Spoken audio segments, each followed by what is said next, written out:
오늘 이 시간 우리에게 주시는 하나님의 말씀 신약성경 사도행전 2장입니다. 사도행전 2장 1절.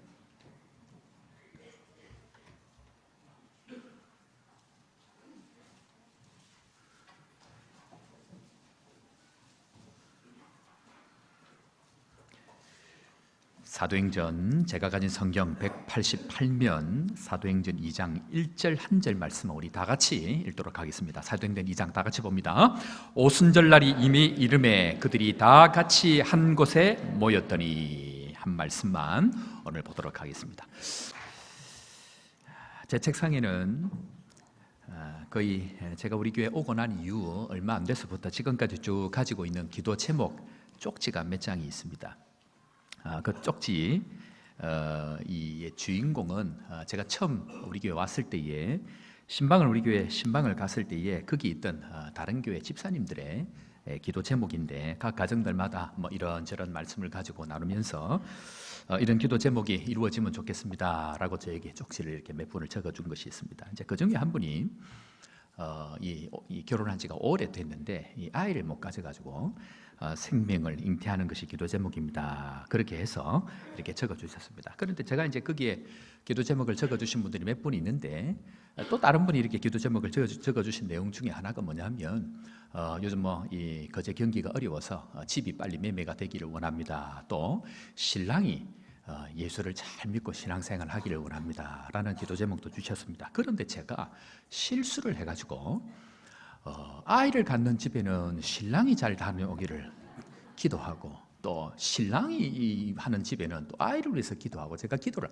한동안 거꾸로 한 거예요. 그래서 중간에 이렇게 한 6개월, 7개월 이상 지나가지고 이 기도를 계속 그렇게 하고 있는데 이 만나서 중간에 한번 얘기를 해보니까 기도 이 이름이 잘못됐다는 거예요. 큰일 났습니다. 이 지금 애 많은 집에 애를 또 가지면 어떻게 되는 겁니까? 그런데 얼마 전에 전화가 왔습니다. 전화가 와서 이분은 이제 우리 교회 안에 다른 교회 다니는 분인데 다른 지방으로 가셨는데 전화가 와가지고는 목사님 그래요. 그래서 아이고 그래 어떻게 잘 지내시냐고 그랬더니 잘 지내는데 전할 소식이 있는데 너무 미안하다고 그러는 거예요. 그래 왜 그러냐 그랬더니 사실은 애를 가졌습니다 그러는 거예요. 근데 이제 애를 가져야 될 분이 애를 가진 거예요. 감사하게 거꾸로 되면 큰일 날 뻔했는데 할렐루야. 그런데 이분이 애 가진 지가 벌써 7개월이 됐대. 내가 그래서 애를 가진 지가 7개월이 됐는데 나는 지금 애 가지라고 지금 목숨 걸고 기도하고 있는데 왜 말을 안 하냐고 말을. 그런데 어쨌든 미안하다 그러면서 거제에 온 김에 목사님 소식을 듣고 전화합니다. 그런데 얼마나 감사한지 모릅니다. 그러면 제가 애 가지라고 잘못 기도한 집은 어떻게 됐을까요? 그 집은 감사하게 신랑과 이 아내가 우리 교회로 오게 됐습니다. 할렐루야. 그분이 이거 앉아 계세요 지금. 저는 믿기는 성령 하나님께서 잘못된 기도를 할지라도 우리의 중심을 아시고 응답하시는 주님인 줄 믿으시기를 주 이름으로 축원합니다.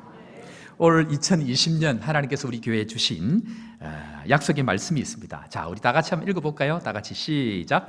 모두 다 성령의 충만함을 받아 까지만 되어 있는데 사실은 뒤에 하나가 더 있습니다. 모두 다 성령의 충만함을 받아 하나님 나라를 이루는 교회입니다. 하나님의 나라가 우리 모두를 통해서 이루어지는 축복이 올 한 해 있기를 주의 이름으로 축원합니다. 지난 시간까지 4번의 시간을 거쳐서 오늘 5번째 시간인데 4번의 시간을 거쳐서 구약 성경에 성령과 관련되어 있는 가장 기초적이고 기본적인 것, 성령의 충만함을 받아야 되는데 도대체 성령이 무엇인지 왜 필요한지에 대해서 인류사적인 문제, 구속사적인 문제를 가지고 4번에 거쳐서 우리를 살펴보았습니다. 오늘부터 본격적으로 하나님께서 우리에게 주신 20가지 약속의 말씀들을 다시 한번 쭉 살펴보는데 그 첫 번째 시간입니다. 자, 그런데 오늘 말씀을 보니까 2장 1절을 보면 드디어 이제 성령께서 내리는 그 장면이 나오는데 이상한 말씀으로 시작을 합니다. 2장 1절 말씀 우리 다 같이 한번 읽어볼 텐데요. 자, 우리 2장 1절을 보는데 먼저 궁금한 게 뭐냐면 오늘 2장 1절을 보니까 시작의 단어가 다릅니다. 자, 2장 1절 다 같이 읽어보겠습니다. 시작. 오순절날이 이미 이름에 그들이 한 곳에 모였더니. 자, 무슨 날로부터 시작을 합니까? 자, 오순절날이 이미 이름에라고 이야기합니다. 아니, 성령이 그렇게 오기로 약속이 되어져 있고 인류를 구원하는 목마른 문제, 배고픈 문제를 하나님께서 구약 성경에 그렇게 이루기를 원하시는데 왜 하필 오순절 날이냐는 것입니다. 아니, 날이 많고 많은 그 날 중에 왜 오순절 날입니까? 성경은 오늘 딱 침묵을 해서 오순절날이 이미 이르매라고 시작을 하고 있습니다. 도대체 오순절날이 무엇이길래 그날 성령이 오십니까? 그것을 우리가 먼저 살펴보아야 됩니다. 자, 오늘요 오순절은 레위기 23장에 가보면 성경에서 우리에게 명령하고 가르치라고 얘기한 내용인데 23장 15절 16절 말씀인데 우리 다 같이 한번 보도록 하겠습니다. 15절 16절입니다. 안식일 이튿날 곧 너희가 요제로 곡식단을 가져 온 날부터 세어서 7 안식일의 수요를 채우고 그리고 7 안식일 이튿날까지 합하여 50일을 계수하여 새 소재를 여호와께 드리되라고 이야기를 하고 있습니다. 이 15절 앞에는 무엇이 있냐면요, 이 곡식의 첫 단을, 그러니까 앞으로 곡식을 계속 거둘 텐데 그 단의 첫 번째 단을 가져와서 하나님 앞에 예배를 드리는 것, 그것을 초실절이라고 얘기합니다. 그것이 15절 앞에까지 되어져 있는 내용인데요, 이 이스라엘의 절기를 조금 이해할 필요가 있습니다. 이스라엘 절기는 총 7가지의 절기가 있는데 뭐 복잡하게 생각할 거 없습니다. 딱 3개를 나눠서 설명을 할 수 있습니다. 7가지 절기 중에 몇 가지를 나눈다고요?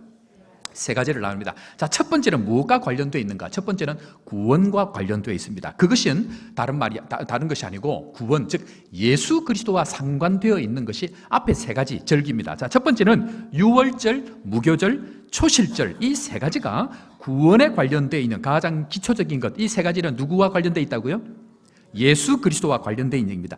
유월절 어린 양을 통해서 출애굽을 하게 되었습니다. 그리고 그것을 기념하는 일주일 동안이 무교절입니다. 그리고 그때의 중간에 있는 것이 초실절인데 이것은 보리가 나기 시작하는 첫 단을 하나님 앞에 드리는 것, 그것인데 요 상징이 무엇인가? 이것은 예수 그리스도께서 죽으시고 뭐 하신 것입니까?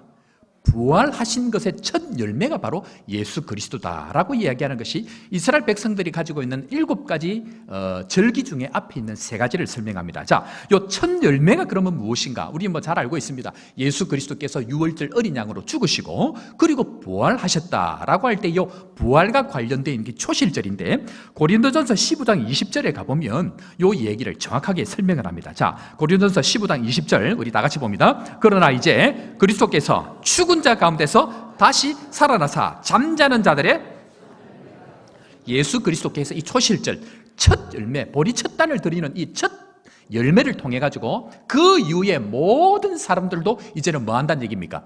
부활하는 것에 줄줄이 이어져 가는 그 첫 열매가 바로 예수 그리스도다, 그렇게 얘기합니다. 그리고 고린도전서 15장 20절을 지나고 나면 23절부터 뭐라고 얘기하면 제가 읽습니다. 23절부터 이렇게 설명합니다. 그러나 각각 자기 차례대로 되리니 먼저는 첫 열매인 그리스도요, 다음에는 그리스도가 강림하실 때에 그리스도에게 속한 자다, 이렇게 말씀합니다. 사랑하는 성도 여러분, 우리가 이 예수 그리스도를 구원의 구주로 믿을 때에 우리도 예수 그리스도처럼 부활의 첫 열매가 되신 것처럼 우리도 부활의 영광에 참여한다는 것, 이 기쁨, 이 영광 믿으시고 오늘을 살아가는 세상 가운데에 힘이 없고 연약하고 괴롭다 할지라도 그 부활의 영광 붙들고 믿음으로 승리하는 모든 성도 되기를 주의 이름으로 축원합니다. 자, 첫 번째는 구원이라 그랬습니다. 두 번째는 뭘까요? 두 번째는 따라하겠습니다. 추수. 자, 이 추수는 성령 하나님과 관련되어 있습니다. 이 성령 하나님은 4번째 절기인 이 오순절과 관련이 되어져 있는데, 자, 유월절이 지나고 난 이후에 50일째 되는 날이 오순절입니다. 그 오순절에 이때는 밀을 추수해서 첫 단을 드리는 것입니다. 마찬가지로 추수입니다. 그 추수의 절기를 맥추절 또는 칠칠절이라고 얘기를 하는데, 그러니까 성령이 처음으로 임하셔서 추수의 시작을 알리는 것이 무슨 날이라고요? 오순절이라는 것입니다. 그러니까 오순절은 무엇과 상관이 있습니까? 성령 하나님과 상관이 있고, 그 성령 하나님은 무엇하기 위해서 오신다는 얘기입니까? 추수하기 위해서 오신다라는 것입니다. 요거는 계속 이후에 제가 설명하니까 그냥 일단 넘어갑니다. 세 번째는 그러면 뭐가 남았을까요? 모든 추수를 다 모아서 추수감사절을 지키는 것, 모든 것을 심판하고 이제는 마지막 하나님 앞에 축제가 벌어지는 것이 바로 남아있는 세 절기인데, 그것이 나팔절, 대속제일, 초막절이라고 얘기하는 것이, 이것이 앞으로 다가올 마지막 절기들입니다. 그러니까 총 7가지 절기 중에 앞에 3가지, 뒤에 3가지, 그리고 중간에 하나가 있는 것이 오순절인데, 이 오순절은 무엇과 상관이 있다고요? 성령 하나님께서 뭐 하신다는 얘기입니까? 추수를 하시겠다라고 하는 것이 내용인데, 그래서 오늘 1절을 보니까 오순절 날이 이미 이름에, 이 말은 다른 번역으로 얘기하면 마침내 드디어 이제는 오순절 날이 되었다라고 설명을 할 수 있다라는 것입니다. 사랑하는 성도 여러분, 우리가 많은 일들을 만날 때에 꼭 기억해야 될 게 뭐냐면요, 저 사람이 왜 그랬을까를 생각하면 안 됩니다. 하나님이 왜 그랬을까를 생각해야 됩니다. 오순절 날이 이름에, 이 말은 하나님께서 이제는 뭐 하시겠다는 얘기입니까? 이제는 추수하시겠다는 얘기입니다. 우리가 세상을 살아갈 때에 사람들이 종종 실수하는 게 뭐냐면요, 어떤 문제가 생길 때 꼭 우리 입에서 저절로 튀어나오는 이야기가 뭐냐면, 아니 저 사람 왜 저래? 저 사람 왜 저래? 이 질문을 하는 순간 우리는 답을 찾지 못합니다. 저 사람이 왜 그래가 아니고 뭐라고 질문해야 됩니까? 하나님께서 왜 그렇게 허락을 하셨을까? 한번 인사 한번 해볼까요? 하나님이 왜 그 일을 허락하셨을까? 하나님이 왜 그렇게 그 일을 허락하셨냐, 이 관점으로 들어가지 않으면 우리 평생 답을 찾지 못하는 것이 이 세상에 살아가는 예수 믿는 사람들의 모습이라는 말입니다. 자, 야곱이 인생에 결정적인 문제가 생겼습니다. 이제는 죽을 고비, 이제 형을 만나야 되는데 이 갈 길이 없고 도저히 안 되는 거예요. 그래서 자녀들 보내고 재산 보내고 아내들 마지막 다 보냈습니다. 그런데 이 야곱이 누구하고 씨름했습니까? 하나님하고 씨름하는 거예요. 질문을 하나님하고 해야 거기서 답이 나온다는 거예요. 오순절 날이 이름에 이것은 왜 오순절이냐라는 것이 눈으로 보면 그냥 오순절 지키면 되는 겁니다. 그러나 이 오순절을 하나님께서 왜 지키게 하셨는가? 구약의 모든 역사들 그렇게 오리라고 약속하신 인생의 목마름을 해결하는 그 오순절 날이 하나님께서 왜 허락하셨느냐, 이것을 우리가 의미를 깊이 생각하고 이 의미를 따라갈 그때에 우리 인생의 새로운 변화들이 일어난다는 것입니다. 사랑하는 성도 여러분, 사람이 아니고 하나님께서 왜 그렇게 하셨냐가 우리 인생 가운데 참 질문이 되기를 주의 이름으로 축원합니다. 자, 그렇다고 하면요, 왜 오순절입니까? 제가 말씀드렸습니다. 오순절은 추수입니다. 자, 유월절이 지나고 난 이후에 며칠 만에 이들이 출애굽을 하고 난 이후에 시내산에 도착을 했을까요? 며칠 만에? 50일 만에 시내산에 도착을 합니다. 그리고 율법을 50일 만에 받습니다. 새로운 하나님의 나라의 법이 선포가 되어졌습니다. 그런데 이 사람들이 강팍해가지고 율법을 줘도 율법을 지키지 못합니다. 아니, 율법은 지킬 수가 없습니다. 그럼에도 불구하고 하나님은 대제사장을 통해서 1년에 한 번 모든 죄를 사시는 그 과정을 지키게 하십니다. 그러나 율법을 아무리 지켜도 안 되고 또 율법을 지켜야 되는데 이 죄가 많아서 안 되니까 하나님께서 새로운 법을 주시겠다라고 약속하는 것이 우리 지난 한 해 동안 20가지 약속의 말씀이 기초였던 에스겔서 36장 말씀이 있는데 36장 26절 27절에 하나님께서 앞으로 이제는 내가 이 오순절날 새로운 영을 보낼 텐데 어떤 일을 할 것이다라는 것이 나와 있습니다. 자, 에스겔 36장 26절 27절 말씀 우리 다 같이 봅니다. 이 작년에 우리에게 주셨던 약속의 말씀인데 우리 심차게 한번 더 읽겠습니다. 또 새 영을 너희 속에 두고 새 마음을 너희에게 주되 너희 육신에서 굳은 마음을 제거하고 부드러운 마음을 줄 것이며 27절 또 내 영을 너희 속에 두고 너희로 새 율례를 행하게 하리니 너희가 내 규례를 지켜 행할지니라. 할렐루야. 사랑하는 성도 여러분, 하나님께서는 이 약속을 통해서 우리에게 새 일들을 행하시겠다라고 주님께서는 약속해 주셨습니다. 그래서 구약의 유월절을 지나서 50일 만에 시내산에서 율법을 받은 것처럼 똑같은 그림자입니다. 50일 만에 율법을 받은 것처럼 예수 그리스도께서 죽으시고 며칠 만에 성령이 와야 됩니까? 그죠? 구약은 그림자라 그랬습니다. 유월절 지키고 50일 만에 시내산에서 율법을 받았다고 얘기하면 예수님께서 죽으시고 그러면 성령께서 며칠 만에 와야 됩니까? 50일 만에 와야 됩니다. 그래서 성령은 이 오순절날 오게 되어 있습니다. 새로운 법, 새로운 나라의 법이 선포가 되어지는 것이 바로 오순절날이라는 것입니다. 사랑하는 성도 여러분, 이 오순절의 의미를 잘 깨달을 수 있는 은혜가 있기를 주의 이름으로 축원합니다. 그런데 이 성령이 임하시는 것, 오순절날 임하시는 이 성령은 결국 무엇하는 날이라 그랬습니까? 추수라 그랬습니다. 그것을 예수님께서 마태복음 9장 37절 38절에 명확하게 다시 한번 짚어주고 계시는데 마태복음 9장 37절 38절 우리 다 같이 한번 보도록 합니다. 37절입니다. 이에 제자들에게 이르시되 추수할 것은 많되 일꾼이 적으니 그러므로 추수하는 주인에게 청하여 추수할 일꾼들을 보내주셔서 하라 하시니라. 아멘. 사랑하는 성도 여러분, 추수해야 될 것은 많은데 뭐가 없다는 얘기입니까? 일꾼이 없다는 얘기. 그래서 의도하지 않았지만 이번 주에 이 말씀을 전해야 되니까 지난주에 김윤아 목사님 보내셔서 좋은 교회, 좋은 일꾼이라는 말씀으로 이미 우리에게 그 길을 열어주신 거예요. 제가 의도한 게 아닙니다. 제가 뭘 말씀을 전해주십시오, 이걸 해주십시오, 제가 그렇게 하지 않습니다. 강사들이 올 때는 제가 우리 교회 상황 일철 설명하지 않습니다. 우리 교회가 어떻고 이런 얘기 절대로 하지 않습니다. 그리고 그 강사에게 성령께서 하시도록 다 내어드립니다. 그런데 이분이 딱 정해서 온 게 뭡니까? 좋은 교회, 좋은 일꾼이라는 것입니다. 사랑하는 성도 여러분, 좋은 일꾼 되기를 주의 이름으로 축원합니다. 그런데 하나님은요, 이 성령을 통해서 도대체 뭘 하시고 싶으냐는 것입니다. 좋은 일꾼 불러서 뭐 하고 싶으냐는 것입니다. 그것은 바로 추수하는 일. 추수하는 일. 추수하는 교회 되기를 주의 이름으로 축원합니다. 성령은요, 딴 게 아닙니다. 성령은 나의 능력을 충만케 하고 나의 필요를 채우는 게 아니고요, 하나님께서 추수하려고 하는 그 일에 필요한 사람들을 불러 모으는 것이 바로 성령 오순절날 임하는 하나님의 능력이라는 것입니다. 제가 그런 차원에 있어서 거제도에 와가지고 교회들을 이것저것 조사를 해봤습니다. 거제도에 있는 연합하는 모임들도 있고 이런저런 모임들이 있는데, 제가 이 거제도에 와가지고 특별한 땅 아닙니까? 올해가 메르디스 빅토리오가 온 지 70주년입니다. 그러니까 6.25가 터진 지 70주년이 되는 굉장히 중요한 해인데, 그런 가운데 이 거제도에서 지금까지 역사적으로 부흥했던 교회는 어떤 교회이고, 하나님께서 복을 주셨던 교회는 어떤 교회이고, 하나님께서 어떤 교회에게 지금까지 축복을 하시는지를 제가 가만히 살펴보니까, 우리 거제도 안에 쌍벽을 이루는 큰 교회가 S교회가 있고 K교회가 있었습니다. 예. 아시죠?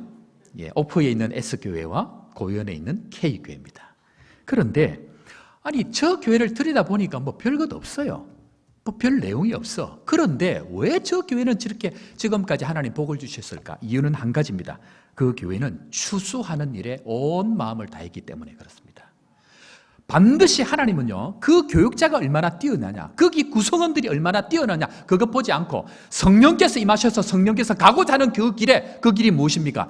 추수하는 그 일에 그 교회가 얼마나 마음을 가지고, 그 목회자가 얼마나 그 마음을 가지고 함께 성령을 따라가느냐에 따라서 교회 부흥의 역사가 달라진다는 것입니다. 이것이 보이지 아니하면 우리는 어떻게 할까요? 추수에는 관심이 없고 먹고 마시는 것, 추수에는 관심이 없고 나에 놀러 다니는 것, 추수에는 관심이 없고 다른 어떤 것에 집중하다 보면 결국 성령께서 역사하지 않는 교회는, 그 교회는 결단코 하나님 앞에 쓰임 받을 수 없는 교회라는 것입니다.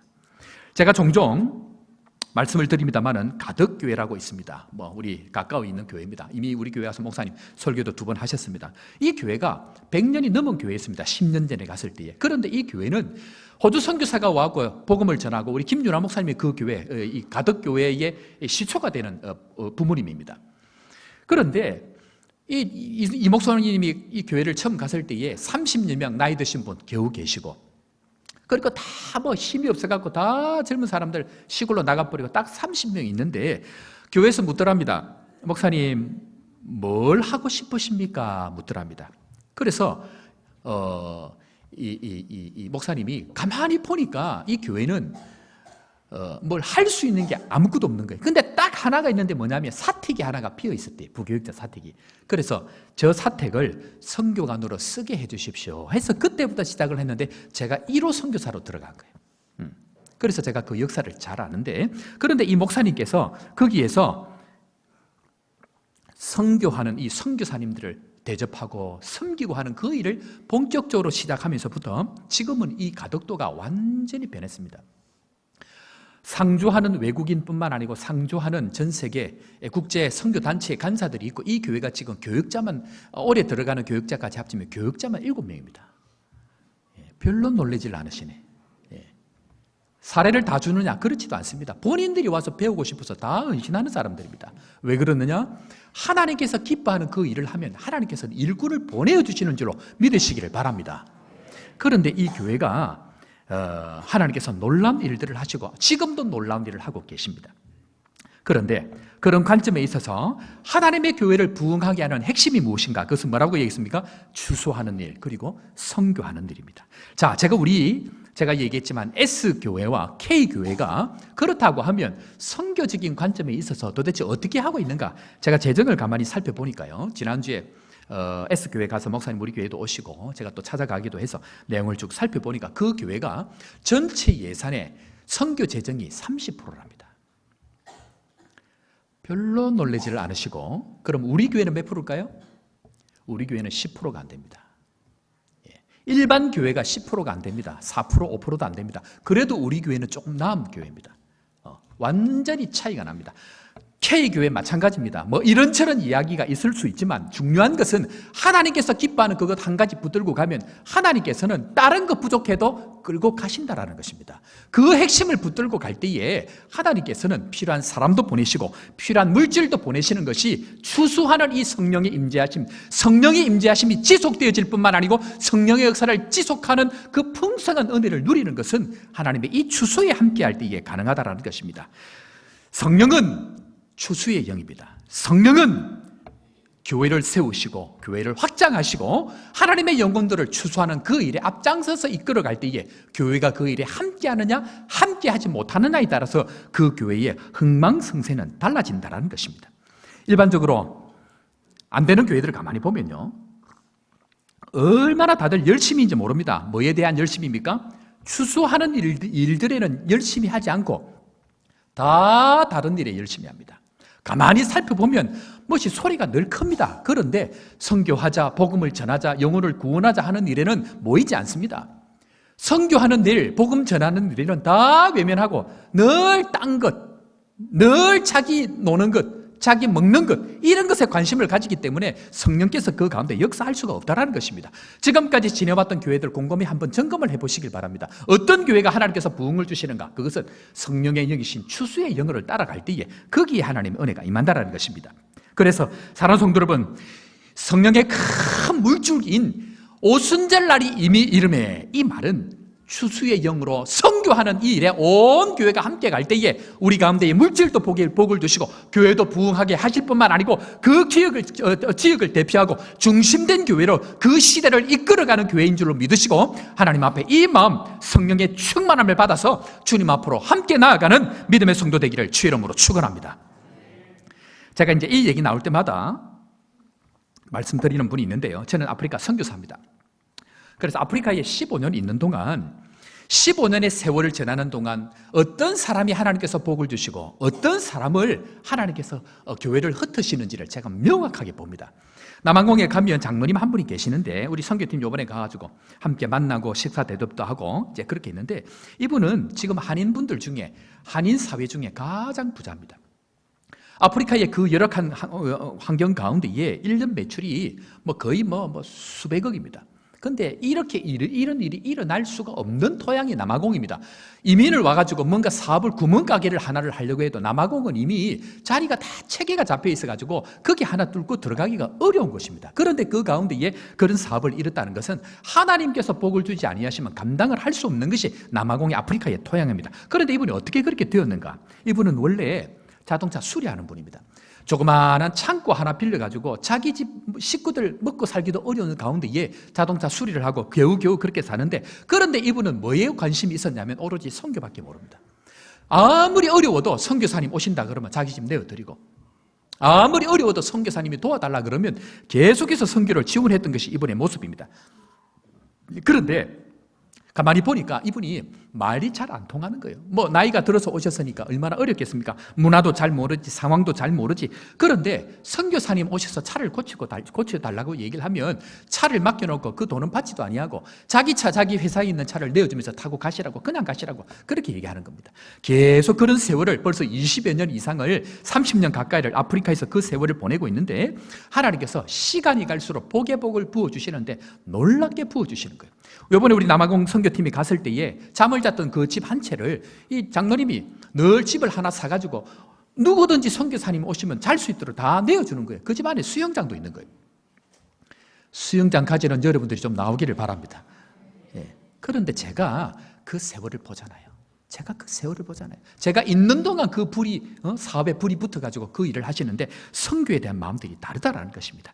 사랑하는 성도 여러분, 하나님이 기뻐하시는 게 무엇인가? 그것은 성령을 보내셨다. 이 말은 내가 추수를 하겠다. 이제는 추수를 할 텐데 이 추수하는 일에 함께하는 사람, 함께하는 교회에 하나님의 성령의 충만함을 줄 뿐만 아니고 필요한 물질도 주시고 필요한 사람도 보내고 필요한 능력도 주셔서 그 일을 감당하게 할 텐데 이 일을 함께 할 수 있겠느냐라고 하는 것이 성령이 임한 오순절 날이 이미 임이라는 의미라는 것입니다. 이 일에 함께하기를 주의 이름으로 축원합니다. 때문에 지금은요, 추수할 때입니다. 다른 것에 집중하면 안 됩니다. 다른 것에 마음을 두면 안 됩니다. 오로지 이것 한 가지요. 온 교회가 마음을 다할 때 그때 하나님께서 우리의 마음을 붙들어 가신다는 것입니다. 때문에 우리는 지금 딴 것 붙들면 안 되고 이것 취소하는 일에 하나님의 심판이 무엇인가? 그런 측면에서요. 하나님의 심판은 딴 게 아닙니다. 허송세월 보내는 것입니다. 하나님의 심판이 어느 날 갑자기 내가 잘못해서 하늘에서 벼락 내리고 내가 뭔가를 잘못했을 때 물질을 흩어버리고 그것 아닙니다. 하나님의 심판이 무엇인가? 아무 일도 하지 못하도록 허송세월 보내버리는 것. 집중해야 될 것에 집중하지 아니하고 엉뚱한 것에 집중하도록 만들어버리는 것, 강팍한 그대로 내버려 두는 것, 그게 바로 심판이라는 것입니다. 이런 사람이 단 한 사람도 없기를 주의 이름으로 축원합니다. 그러면요, 하나님 앞에 이 일을 하기 위해서 어떻게 해야 되느냐는 것입니다. 오순절날이 임하고 성령이 임한 이 가운데에 이 일을 위해서 어떻게 해야 그것이 가능한가 하는데, 두 번째로 우리 한번 따라하겠습니다. 다 같이 한 곳에 있어야 합니다.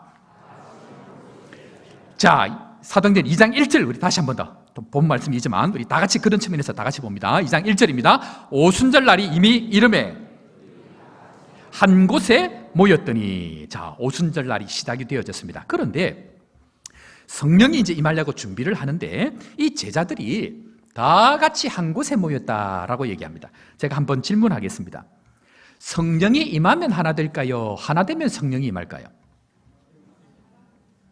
그죠? 잘 모르는 사람들은요, 성령이 임하면 하나 된다고 얘기합니다. 물론 그럴 수 있습니다. 그러나 그 이전에 하나 되어졌을 때에, 하나님의 그 마음에 하나 되어졌을 때에 거기서 성령의 역사가 일어난다는 것입니다. 물론 개인적인 측면에 있어서는 성령의 체험이 있을 수 있습니다. 그러나 공교회적으로 하나님의 일들을 이루어 가실 때는 반드시 하나 되는 마음이 있을 때 거기서 성령께서 역사를 합니다. 자, 그런데 이게 오늘 2장 1절에 단순하게 오순절날이 이름에 다 같이 한 곳에 있어 라고 이야기하는 이것이 그냥 이루어진 것일까요? 자, 한번 보겠습니다. 먼저 직업으로 보면요, 이 120명의 제자들이요, 다 제각각입니다. 직업이 어떻습니까? 의사도 있고 세리도 있고 어부도 있고 거기다가 인간 취급도 안 하는 여자들도 있었습니다. 그러니까 그 안에 모였던 사람들이 얼마나 자기가 하고 싶은 얘기가 많았겠습니까? 예수님께서 부활하기 전까지는 제자들이 전부 자기 각각 다 하고 싶은 얘기도 하고, 뿐만 아니고 예수님이 죽는다 그러니까 무슨 얘기까지 합니까? 죽는다고 그래 얘기를 하는데도 누가 높냐 누가 낫냐 그 얘기를 하고 있는 것이 제자들입니다. 그런데 어떻게 이 제자들이, 제각기 다 다른 제자들이 이 하나같이 다 같이 한 곳에 모여 있을 수 있는가? 그 비밀이 무엇인가? 한번 따라하겠습니다.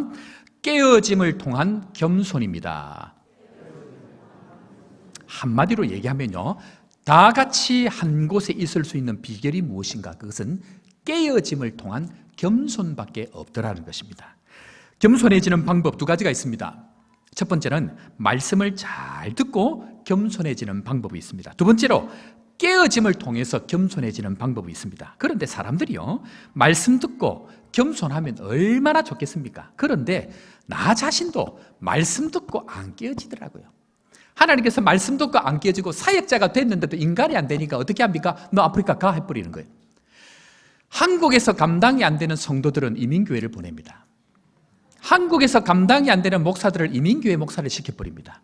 한국에서 감당이 안 되는 성도, 목사보다 더 질긴 놈들을 아프리카 선교사로 보내버립니다. 접니다, 저. 말씀을 들어도 인간이 안 변하니까 15년 동안 보내가지고 어떻게 한다고요? 탈탈 틀어가지고 완전히 박살을 내놓습니다. 이 얘기는 차근차근 하겠습니다. 내가 다 풀어놓으면 은퇴할 때까지 할 말이 없으면 안 되잖아요. 중요한 것은 하나님은 말씀을 통해서만 우리가 안 깨지더라는 것입니다. 그러니까 하나님께서 깨어지는 그 일들을 하시는데, 제자들이 주로 그랬습니다. 예수님하고 얼마나 다녔습니까?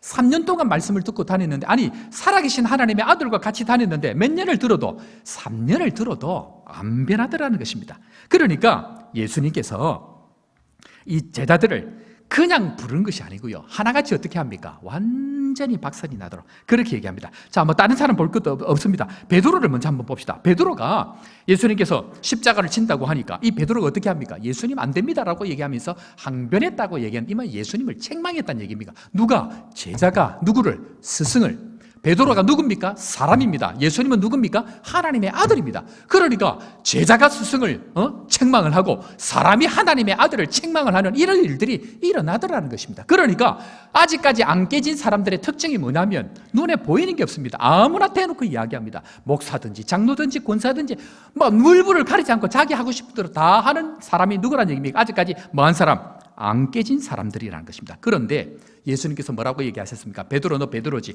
너 반석이야. 너 반석 깨져야 돼.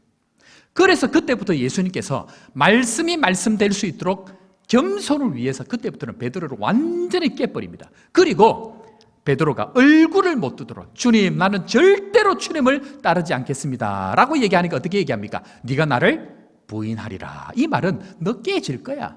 네가 자신 있는 건 너 깨질 거야. 걱정하지 마. 내가 다 깨줄게. 기다려.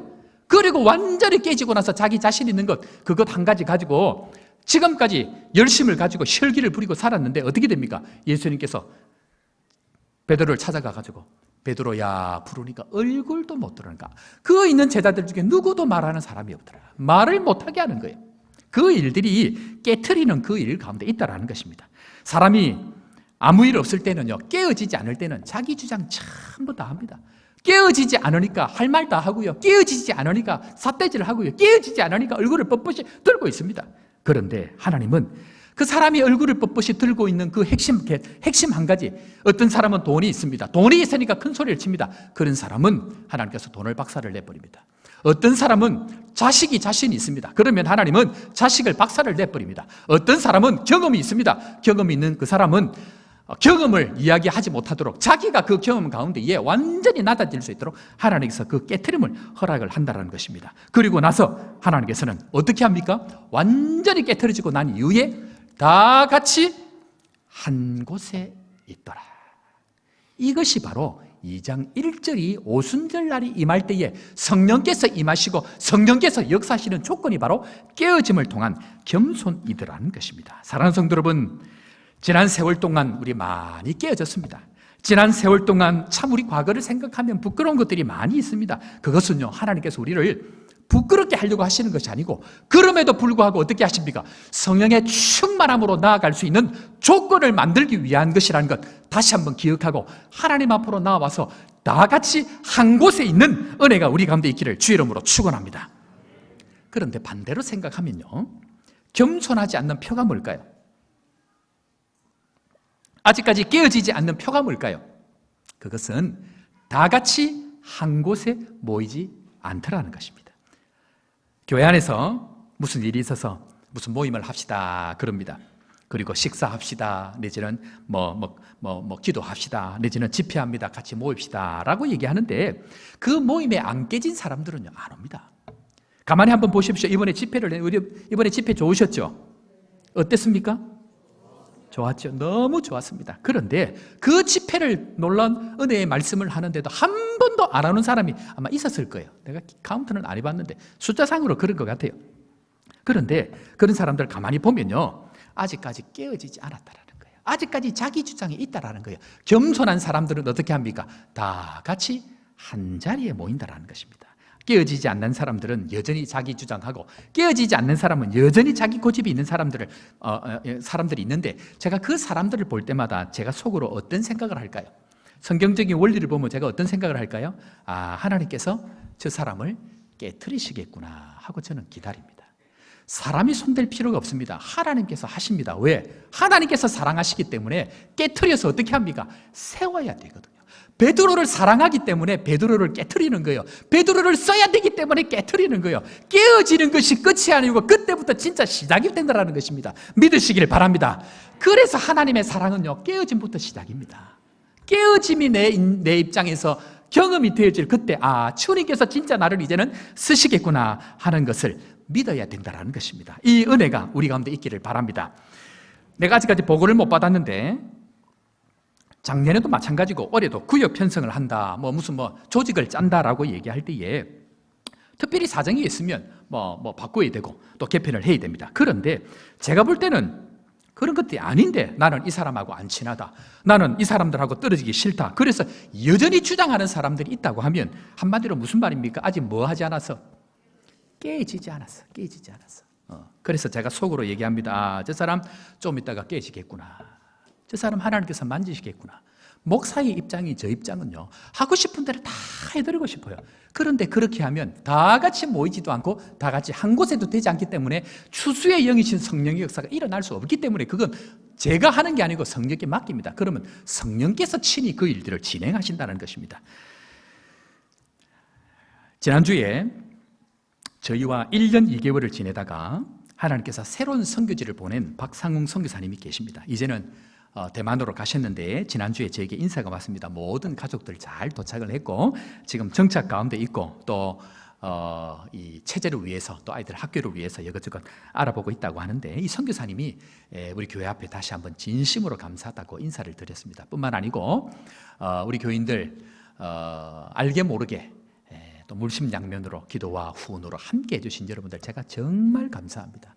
후원교회 못지않게 많은 격려와 지원들을 하셨다라고 우리 선교사님 저에게 얘기를 해주셨는데 진심으로 감사합니다. 그런데 이 선교사님이 가시면서 저에게 공항에 차를 타고 가면서 우리 거제 호산나 교회가 또 제가 이 선교사님 가정에게 어떤 역할을 했는가라고 말씀을 하셨는데 그게 뭐냐면요, 갈 곳 없는 그들에게 보호자가 되어주셔서 감사합니다. 그 말씀을 하셨습니다.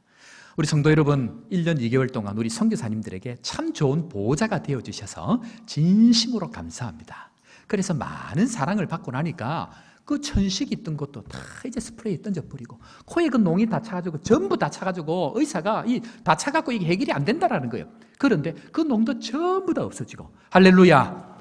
하나님의 사랑을 받으니까 그런 은혜가 있다라는 것입니다. 그런데요, 사실 그보다 더 중요한 비밀이 그 안에 있습니다. 그게 뭐냐면요, 이 선교사님은 깨어짐을 통한 겸손의 문을 지나갔습니다. 무슨 말인가? 선교사님이 사역을 하기 전에는 수의사로 사셨습니다. 그것도 부산의 남포동에서 잘 나가던 수의사 있는데 그 전부 다 던져버리고 왔는데 얼마나 아는 게 많고 똑똑하겠습니까? 그런데 그 전부 다 던져버렸습니다. 뿐만 아니고 자부심이 많은데 한 가지 더해서 목회적으로 사역을 할 때도 우리 교단의 제일 큰 교회들만 다니면서 부목사님을 하신 거예요. 그러니까 수백 명, 수천 명, 전도, 교육, 선교 그걸 다 교구까지 관리를 다 해보신 거예요. 그러니까 우리 교회 오면 이게 잘 보이겠습니까? 안 보이겠습니까? 손바닥 보듯이 다 보이는 거예요. 그런데 이 선교사님이 나올 때에 사역뿐만 아니고 몸이 아파가지고 6개월 동안 주님 나를 죽여달라고 매일 밤마다 잠을 못 자니까 죽여달라고 그렇게 기도를 하고 나왔는데 뿐만 아니고 한국에 나와가지고 하나님 추방을 했으니까 이제 선교가 아니고 목회인갑다 싶어가지고 교회들마다 원서를 넣었는데 30명 되는 교회를 원서를 넣어도 쳐다보지도 않는 거예요. 완전히 거절당하고 상처당하고 완전히 깨어졌는데 이 선교사님께서 우리 교회에 딱 와가지고 오는 첫날부터 뭘 하느냐, 그날부터 노트 딱 꺼내가지고 모든 예배를 참석하면서 저의 설교와 구역 권찰회까지 오셔가지고 모든 설교를 다 받아 적는 거예요. 그리고 그 설교를 가지고 날마다 20분에서 1시간씩 계속 나와서 기도하시고 그냥 기도하는 것도 아닙니다. 주여 주여. 새벽기도 나오신 분들 알지 않습니까? 목이 쉬으라고 목이 터지라고 주여 주여 기도하면서 하나님 앞에 기도하는 그 깨어짐의 시간, 겸손의 시간들을 지날 때에 하나님께서는 그 은혜를 베푸셨다라는 것입니다. 뿐만 아니고 이 선교사님이 선교지에 있을 때에 신학교 강의를 한 분입니다. 어디 제가 전하는 말씀을 몰라서 그렇겠습니까? 구역 권찰에 하는 얘기들 어제 들어보지 않은 것이기 때문에 그렇습니까? 그러나 모든 것을 안다 할지라도 하나님 앞에 다시 시작하는 마음으로 그것 일일이 받아 적고 그것 붙들고 1시간씩 기도하는 그 겸손함을 통해서 하나님께서 새로운 길을 열어가실 뿐만 아니고 기도에 응답을 해 가시는데 이강혁 선교사님 같이 파송되기를 기도했는데 기도의 응답이 뭐냐면 집을 살 때에 딱 붙어있는 집을 기도한 거예요. 아파트 같으면 202로 202요. 이런 식으로 기도했는데 여러분들 아시겠지만 아파트 집이 두 집이 일반 도시에서 두 집이 나란히 이렇게 나올 경우는 거의 없습니다. 그런데 기도했더니 그 집이 이강혁 선교사님 1호, 이 집 2호하고 딱 붙어가지고 함께 생활하는 은혜를 주셨는데 이거는 하나님의 은혜가 아니면 안 되는 것입니다. 할렐루야. 언제 그것이 가능한가? 그것은 바로 겸손을 통한 깨어짐. 깨어짐을 통한 겸손이 그 삶 가운데 날마다 이루어질 때 거기서 하나님께서 우리 가운데 있다라는 것입니다.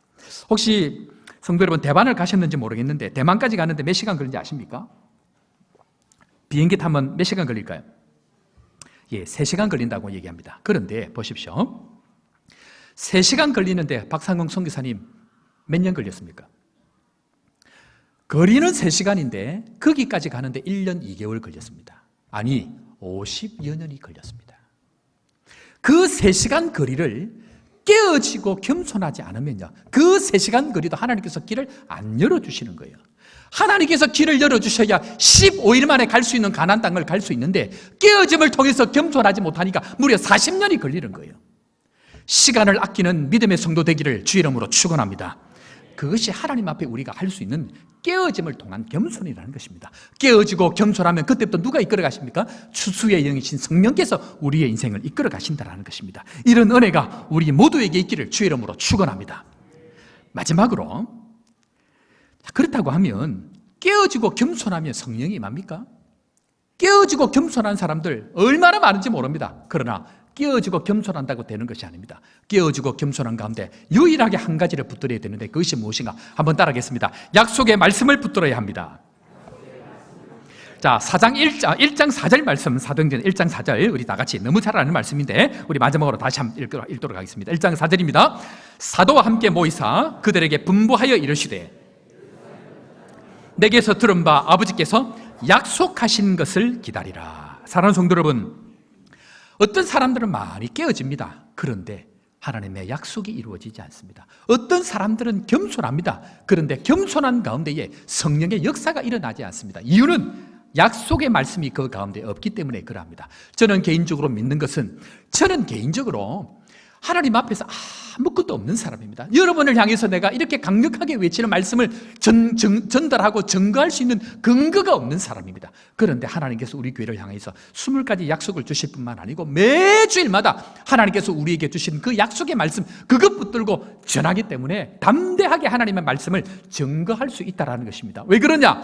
하나님의 약속의 말씀은 반드시 이루어짐을 믿으시기를 바랍니다. 그것이 우리가 하나님 앞에 붙들고 나아가는 근거라는 것입니다.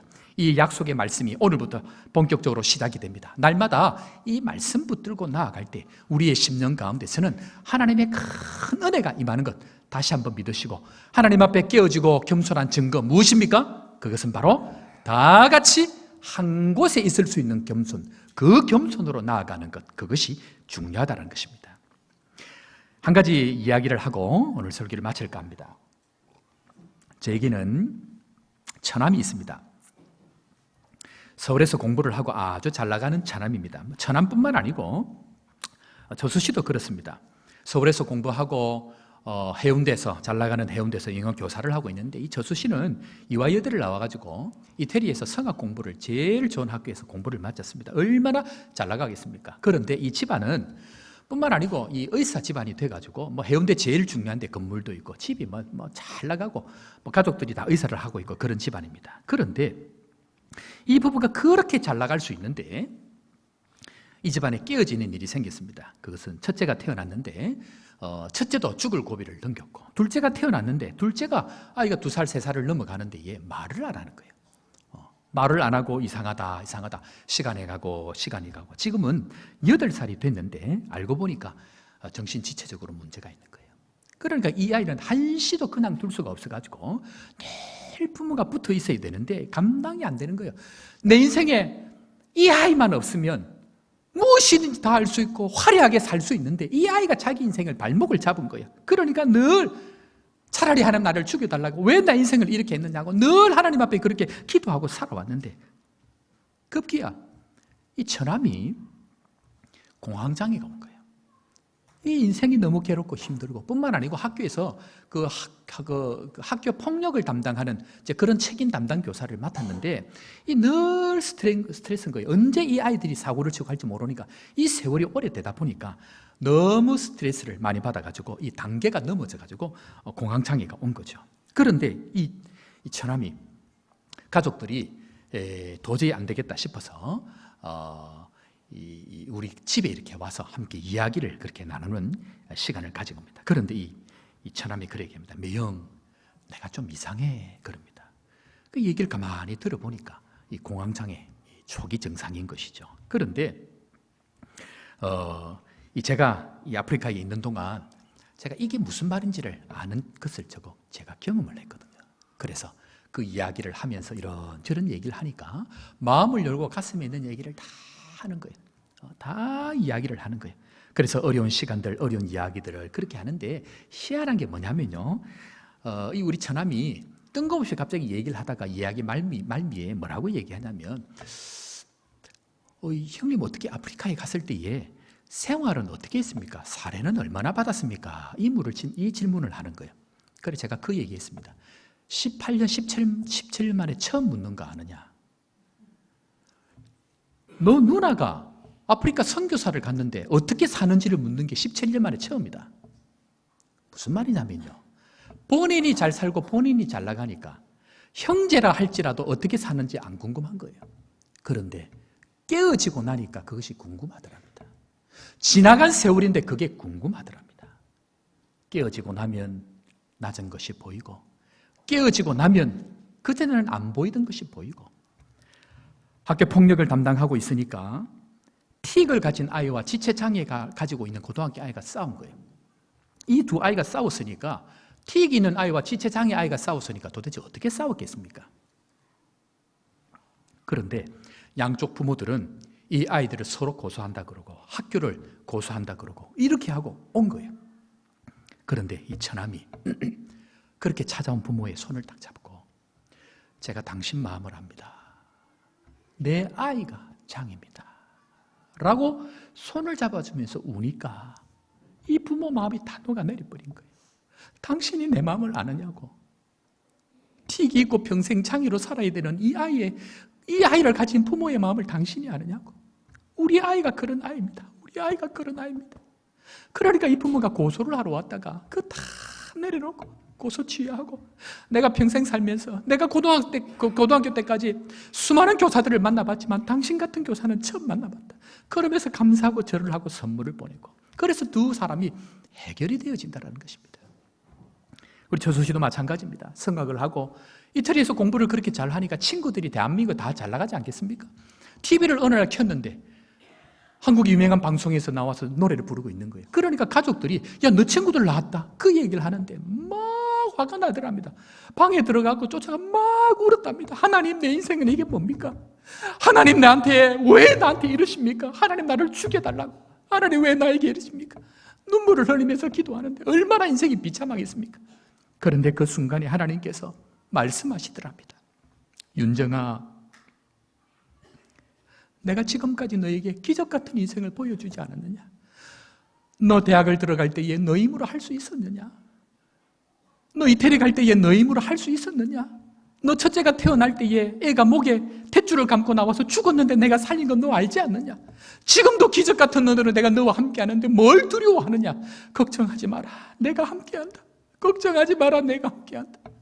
이 하나님 말씀 붙들고 다시 일어서서 그리고 다시 대학에 가서 아이들을 가르치는데 이전에는 그렇게 표현을 합니다. 이전에 이런 돌대가리 같은 것들 이거 하나 가르쳐주면 이것도 모르나 이런 마음이 들었는데 그 아이가 그렇게 되고 난 이후에 하나님 말씀 붙들고 난 이후에 그래 숨만 쉬어도 감사하다.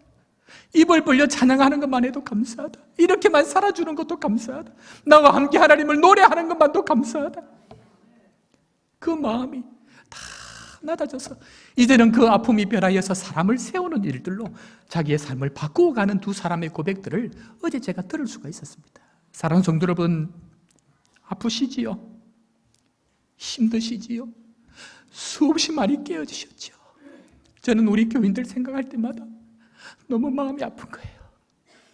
그렇게 좋은 예수님, 그렇게 좋은 하나님의 은혜를 경험하고도 수없이 깨어지고 수없이 상처받고 수없이 아파서 정말 하나님께서 우리에게 주시는 그 천국을 누리지 못하는 우리 교회 교인들을 보면 날마다 눈물이 나는 거예요. 그런데 하나님은 깨어진 가운데에 교회를 세우시고 깨어진 가운데에 새 일들을 행하시고 깨어진 가운데에 새롭게 우리를 이끌어가시는 그 하나님의 놀라운 은혜가 다시 시작이 되는 날이 바로 오순절 날이라는 것 믿으시기를 주의 이름으로 축원합니다. 하나님께서는 그 일을 위해서 우리 교회에 모두 다 성령의 충만함을 받아 다 함께 한 곳에 모여 하나님의 그 은혜를 기대하며 나아갈 때에 하나님은 우리 교회 가운데에 우리 인생 가운데에 새 일을 행하실 줄로 믿고 다 함께 하나님 앞에 한 마음으로 한 곳에 모여 주님을 찬양하고 성령의 영이신 예수 그리스도 붙들고 믿음으로 다시 한번 일어설 수 있는 믿음의 성도 되기를 주의 이름으로 축원합니다. 우리 시간 함께 찬양할 텐데요, 지금 우리는 마음을 합하여 진정으로 찬양할 때니 모이자 하나 되자 우리가 갈 길이라 이 찬양 고백하면서 우리 2020년 주님 성령께서 우리의 길을 열어 주옵소서. 하나 되게 하여 주옵소서. 찬양하며 주님 앞으로 나아갑니다. 지금 우리는 마음을 합하여 지금 우리는 마음을 합하여 진정으로 찬양할 때니 모이자 하나 되자 우리가 갈 길이라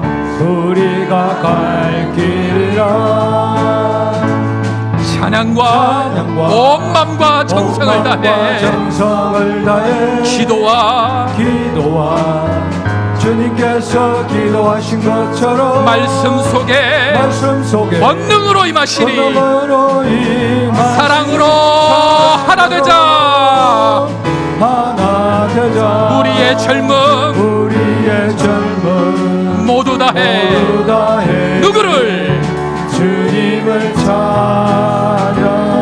찬양하며 온 세상에 주의 사랑